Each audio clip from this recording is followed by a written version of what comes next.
I'm Teresa. Welcome to Cocoon Cast, where we deep dive into movies and discuss all things cinema. Hi, I'm Rebecca. Today we'll be discussing the new movie, The Creator.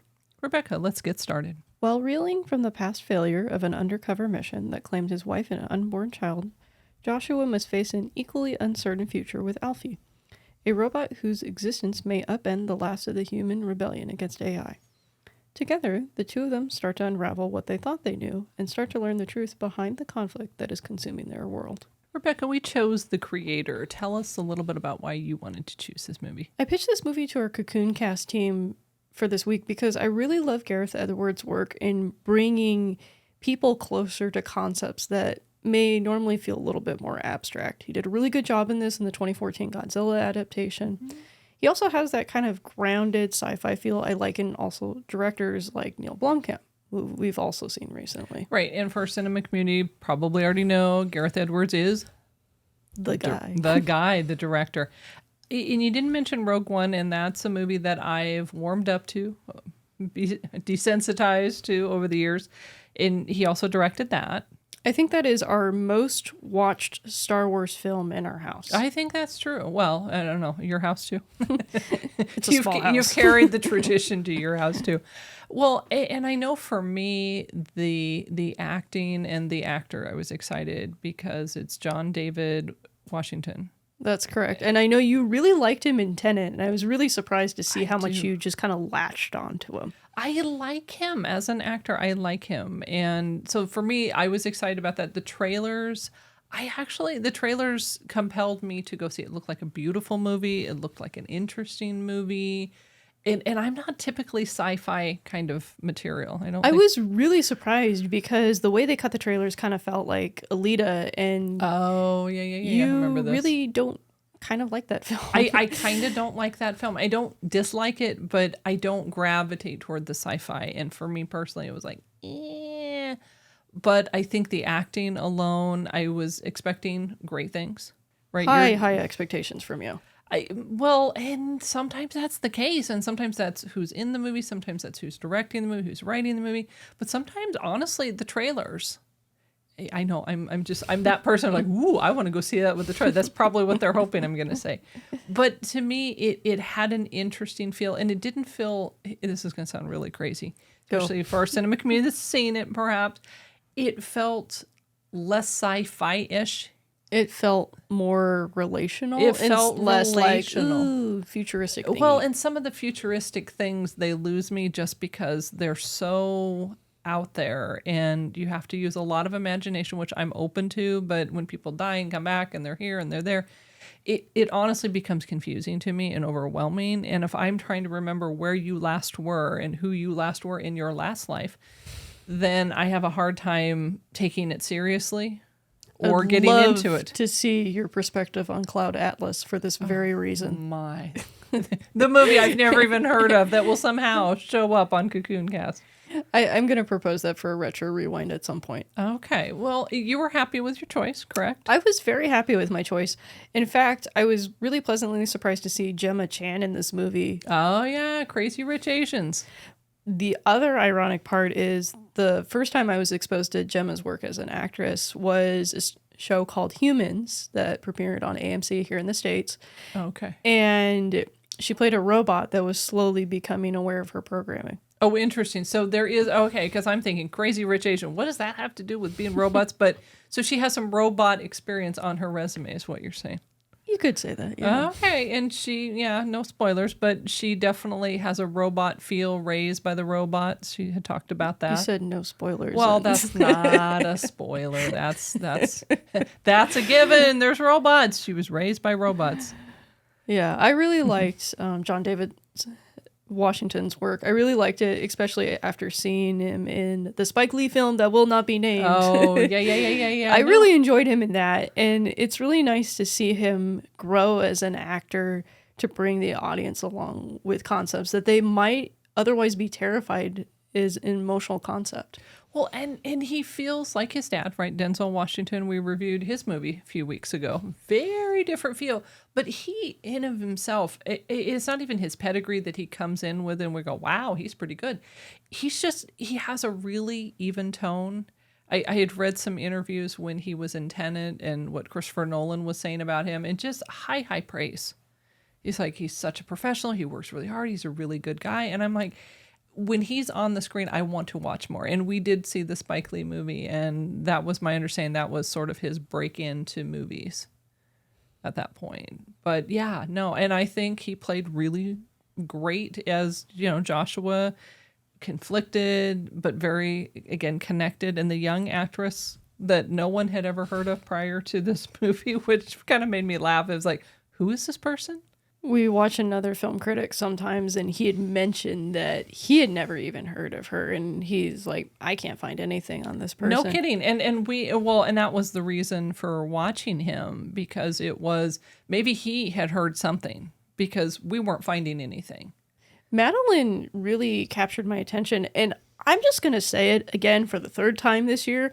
We have been so spoiled with kid actors this year. Oh my goodness, yes. I'm not saying put them in the starter machine, crank them up. I'm saying these are kid actors that hold your attention. Yes. But make you want to watch more. It's one thing to go, you have my attention because something's so ridiculous and the story is compelling. Sure. It's another thing to go, I want to follow on this journey. Well, and that's what I liked. I think that was the key to the movie for me, was it was very relational. Yes. And it wasn't overly, it felt a little Rogue One-y to me. If we looked at the cinematography, I don't know. Gareth helped write the screenplay on this. And Rogue One also, correct?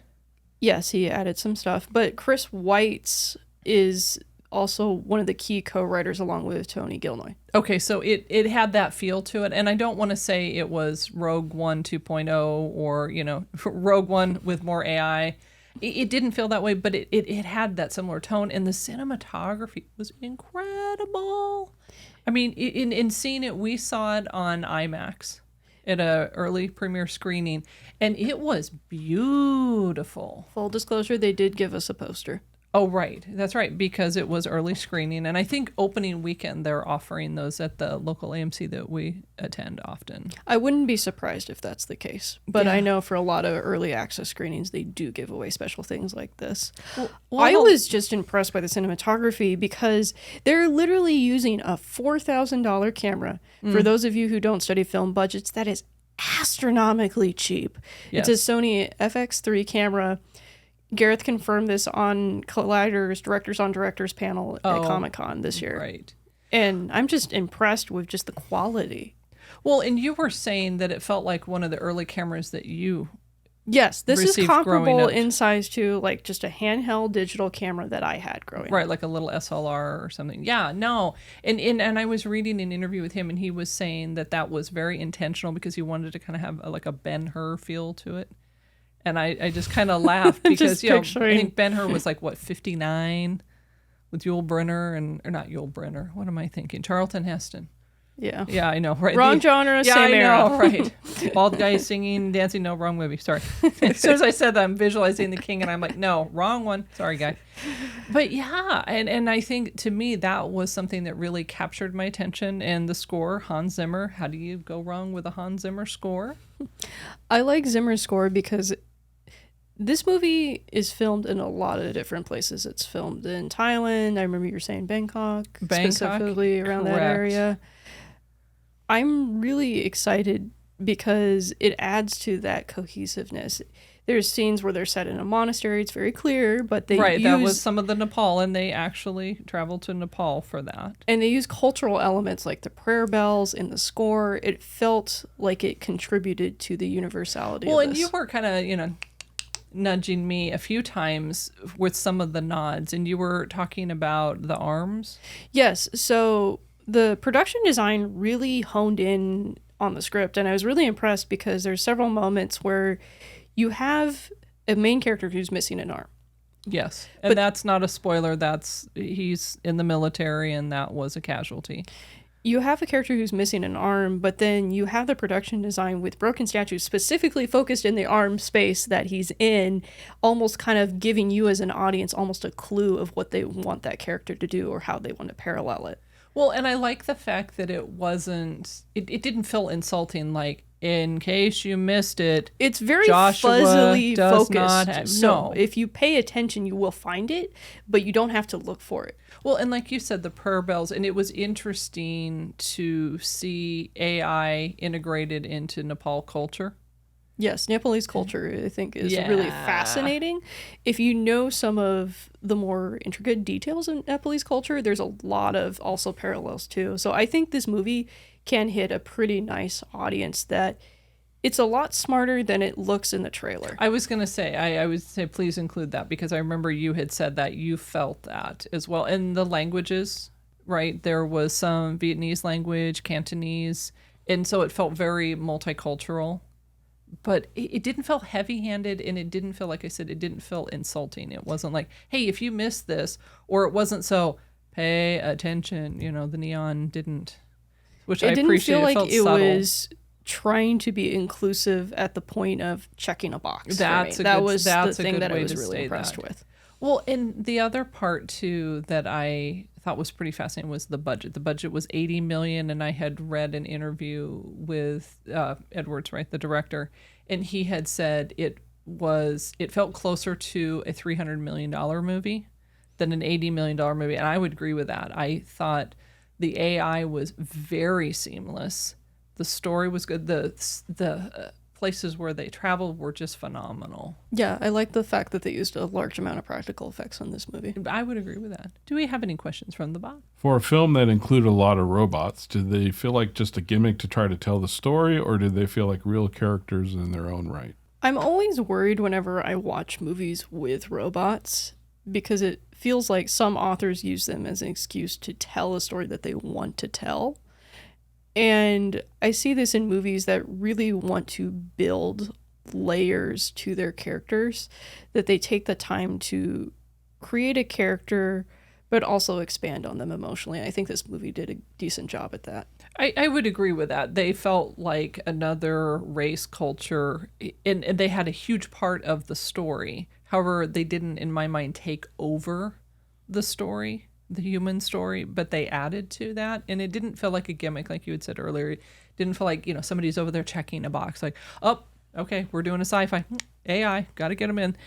It didn't feel that way to me. They felt pretty seamless, and I appreciated the fact that they were one step back away from the human relationships, but very well integrated. I like what you said too about how they had their own culture. There's certain characteristics that I noticed only in the robot/AI characters. Correct. I would agree with that. Do we have another question from the box? Does someone need to be into AI and robots to really enjoy this film, or can they enjoy the film even if they're not really into AI and robots? Fair fact, right? That I'm not overly into the sci-fi genre, like I explained earlier. I really enjoyed it, and I'm not overly attached to AI. I'm not looking for the next sci-fi movie. Personally, I enjoyed it. I don't know if I'm their ideal audience or not. I'm wondering if, because when we went in there were a lot of, kind of geeky people really getting into the, the AI, and they're like, ooh, check that out. And I knew they knew more than I did. I probably should have. Yeah, I know. Everybody around me, my cinema community, they all knew more than I did. But for me, I enjoyed it outside of my knowledge and my, limited experience with the AI. I think that this movie actually uses the robots and the AI as almost metaphors for other things. You can really see where they fell in love with certain concepts. I know, especially in the jungle, there was one scene that felt lifted from Avatar, talking about like decolonizing people. There's another scene that felt a little bit ripped from Apocalypse Now. That was a sequence near the beginning. You can really see how the directors wanted to use the robots and the AI as their own individual creations, but also things that might cross over into our world now. Which is, again, sign of a good movie and someone whose knowledge impacts the movie in a good way. But it didn't feel, there's only one sequence, and I think that was the Avatar sequence that I mentioned earlier, that felt directly cribbed from the movie that it was inspired by. Oh, okay. That's fair. Do we have another question from the box?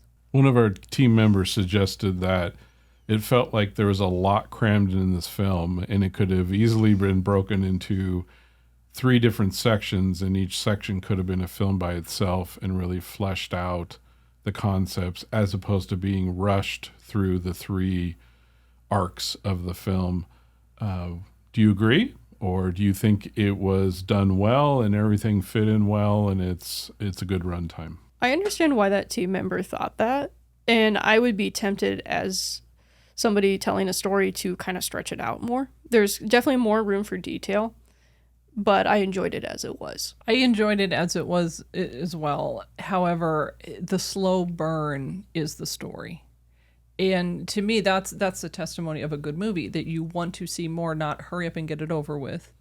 It did feel a little rushed, and obviously the director we had talked about in one interview, he said, I like movies to have finalities. I like jokes to have punchlines. I did this as a standalone movie, but I didn't hear, because I don't think I'm going to get the budget for the next one. I just heard it told the story and the pacing that he wanted. However, I do agree that there could have been more movies, but I laugh because I'm thinking the Star Wars, they just drag them on and on and on. And I did mean to say drag.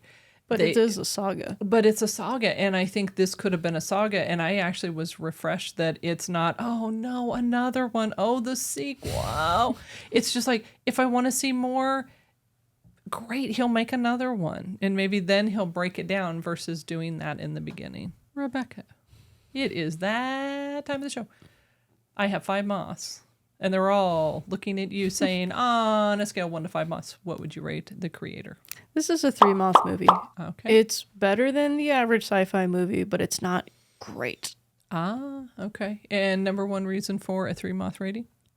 I felt like there could have been more detailing in terms of like character work, but Okay. it was definitely more in depth than most of the movies of this genre would be. Okay. Right now. And so you would say worth a watch? It's worth a watch. I think it's kind of cool to see how sci-fi can really transform our understanding of the world we exist today. Typical Tina, average Anthony, who do you think their ideal audience is? I think your ideal audience is somebody on a Thursday night. You want something that's a little bit heady, but something you can kind of enjoy, just kind of drowning in the visuals for a minute. I would say for me a little bit more, a 3 and a wing. And I agree with everything that you've said. However, I do think it would be worth going to see in IMAX just for the cinematography, the Dolby for the sound. I would pay a little extra, and I would see it in the theater. I think it's that good. The story was good, and of course, like I said, the acting I really liked. So I would say 3 and a wing. It is above average and then some. However, I don't think a 4. I think a 4 might be just a little bit too high. Thanks for joining us. We're always excited to create experiences to bring our cinema community together. Next week, we are excited to be reviewing Carlos, the documentary. And we might fit in a second new movie, so watch for the notification. Hot dog, Carlos Santana. Please remember to like, subscribe, and to share our channel. If you enjoyed this show, you might want to check out last week where we reviewed The Expendables 4 and The Expendables 1 on our Movies and More weekend show. Remember, cinema community movies are Better together. Thanks for watching. See you next week.